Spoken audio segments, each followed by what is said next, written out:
Hello everyone, welcome back to my channel. आज के इस वीडियो में हम इंडियन कॉन्स्टिट्यूशन के सबसे पावरफुल लिबर्टी बेस्ड प्रोविजंस यानी आर्टिकल 19, 20, 21 और 22 को समझेंगे।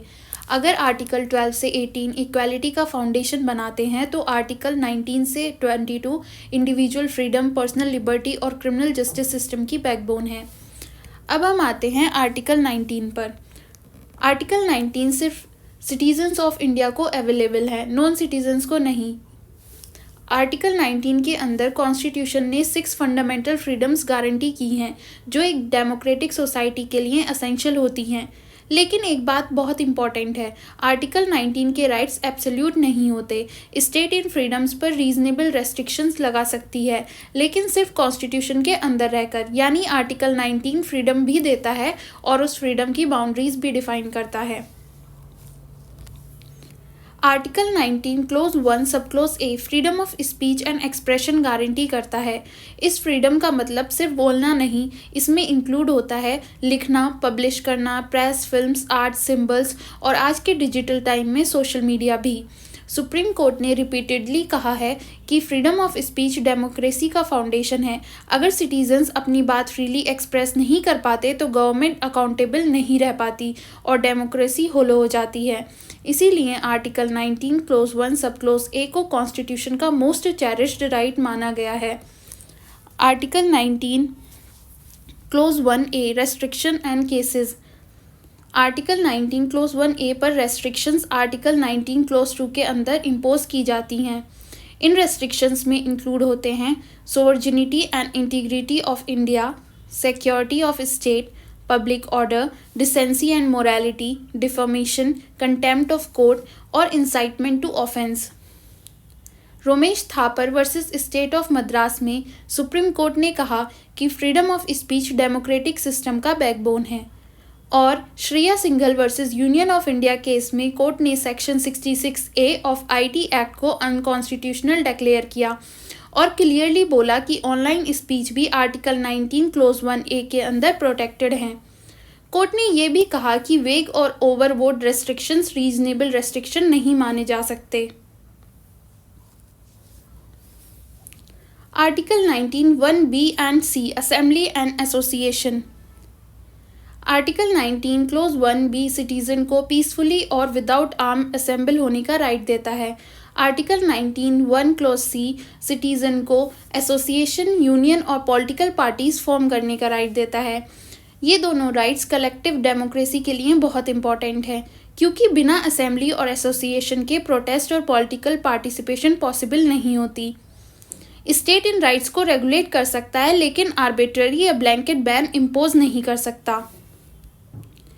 हिम्मत Lal Shah versus commissioner of police case में सुप्रीम कोर्ट ने कहा कि रेगुलेशन अलाउड है, लेकिन कंप्लीट प्रोहिबिशन अनकॉन्स्टिट्यूशनल होगा। Article 19 clause 1D freedom of movement provide करता है throughout the territory of India. Article 19 clause 1 sub close E freedom देता है इंडिया के किसी भी पार्ट में रिसाइड और सेटल होने का। Article 19 clause 1 sub close G citizen को किसी भी प्रोफेशन, ट्रेड या बिजनेस को प्रैक्टिस करने का राइट देता है। स्टेट इन फ्रीडम्स पर रीजनेबल रेस्ट्रिक्शंस लगा सकता है, लेकिन रेस्ट्रिक्शन का नेचर प्रोपोर्शनल होना चाहिए।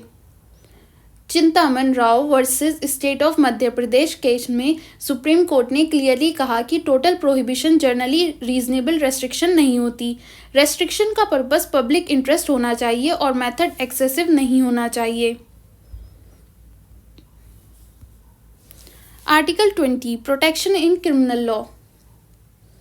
आर्टिकल 20 क्रिमिनल लॉ के कॉन्टेक्स्ट में इंडिविजुअल को स्टेट के आर्बिट्ररी पावर से प्रोटेक्ट करता है।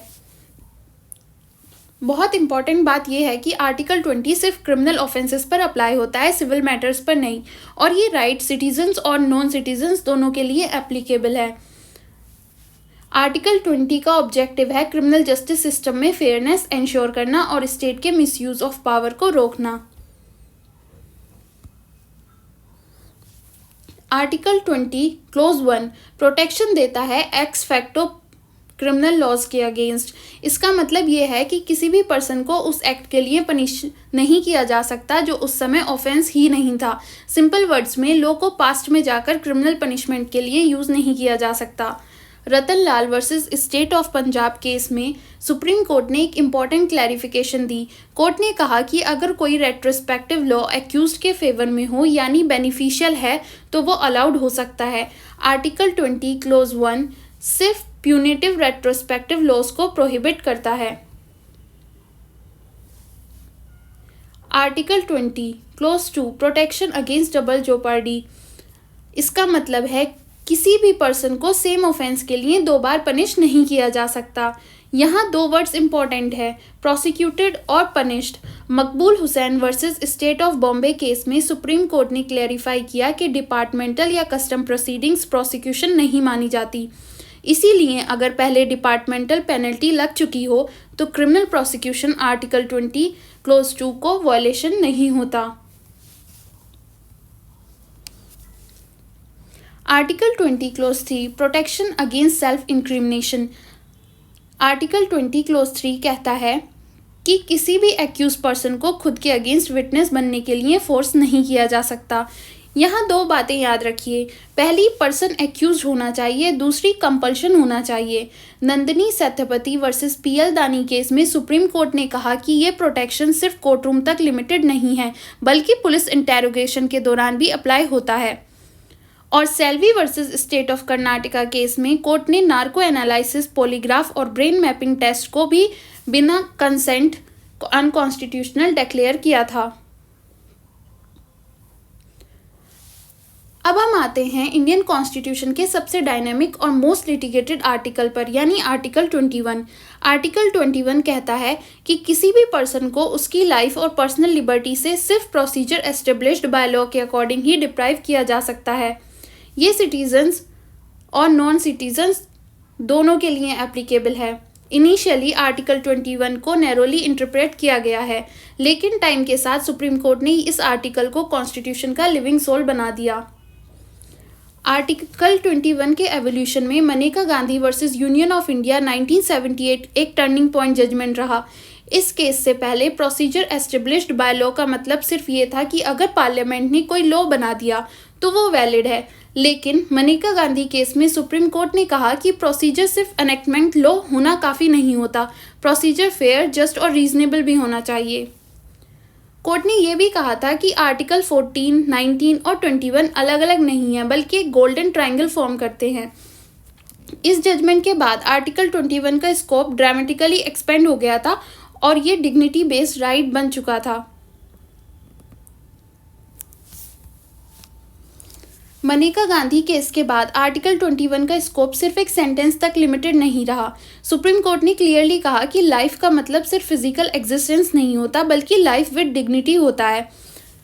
इस डिग्निटी के कॉन्सेप्ट के अंदर कोर्ट ने आर्टिकल 21 में कई राइट्स इंक्लूड किए, जैसे right to live with dignity, right to livelihood, right to health, right to clean environment और राइट टू प्राइवेसी। इसीलिए आर्टिकल 21 को इंडियन कॉन्स्टिट्यूशन का मोस्ट डायनेमिक फंडामेंटल राइट कहा जाता है। आर्टिकल 21 के एक्सपेंशन में कुछ लैंडमार्क जजमेंट का रोल रहा। Francis Coralie Mullin versus union territory of Delhi case में कोर्ट ने कहा कि राइट टू लाइफ का मतलब है डिग्निटी के साथ जीने का अधिकार। और justice KS. Puttaswamy versus union of India 2017 में कोर्ट ने अनएनिमसली डिक्लेयर किया था कि राइट टू प्राइवेसी आर्टिकल 21 के अंदर एक फंडामेंटल राइट है। अब हम आते हैं आर्टिकल 21 पर। आर्टिकल 22। आर्टिकल 22 अरेस्ट और डिटेंशन के केसेस में प्रोसीजरल सेफगार्ड्स प्रोवाइड करता है। इस आर्टिकल का ऑब्जेक्टिव है स्टेट के कोअर्सिव पावर पर कंट्रोल रखना और इंडिविजुअल लिबर्टी को प्रोटेक्ट करना। आर्टिकल 22 2 तरह के डिटेंशन से डील करता है, ऑर्डिनरी लॉ डिटेंशन और प्रिवेंटिव डिटेंशन। दोनों के सेफगार्ड्स भी अलग अलग होते हैं। आर्टिकल 22 के क्लोजेस 1 और 2 अरेस्ट के टाइम कुछ बेसिक राइट्स प्रोवाइड करते हैं। सबसे पहला राइट है अरेस्ट के ग्राउंड्स के बारे में इन्फॉर्म किया जाना। दूसरा राइट है लॉयर कंसल्ट और डिफेंड करने का। तीसरा राइट है अरेस्ट के 24 घंटे के अंदर मजिस्ट्रेट के सामने प्रोड्यूस होना। DK Basu versus state of West Bengal case में सुप्रीम कोर्ट ने कस्टोडियल टॉर्चर और इलीगल डिटेंशन को रोकने के लिए डिटेल्ड अरेस्ट गाइडलाइन इशू की थी। Preventive detention ordinary criminal law से बिल्कुल अलग होती है। इसमें पर्सन को फ्यूचर में ऑफेंस करने से रोकने के लिए डिटेन किया जाता है, ना कि पास्ट ऑफेंस के लिए पनिश करने के लिए। आर्टिकल 22 के क्लॉजेस 3 से 7 प्रिवेंटिव डिटेंशन को रेगुलेट करते हैं। सुप्रीम कोर्ट ने रिपीटेडली कहा है कि प्रिवेंटिव डिटेंशन एक एक्सेप्शनल पावर है और इससे नैरोली इंटरप्रेट किया जाना चाहिए। AK Roy versus union of India case में कोर्ट ने प्रिवेंटिव डिटेंशन लॉज को स्ट्रिक्ट स्क्रूटिनी के अंडर रखा था। आर्टिकल 19 से 22 इंडियन कॉन्स्टिट्यूशन के लिबर्टी ओरिएंटेड फंडामेंटल राइट्स हैं। आर्टिकल 19 इंडिविजुअल फ्रीडम को प्रोटेक्ट करता है।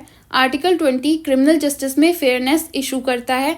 आर्टिकल 21 डिग्निटी और पर्सनल लिबर्टी को सेफगार्ड करता है और आर्टिकल 22 स्टेट के अरेस्ट और डिटेंशन पावर्स को रेगुलेट करता है।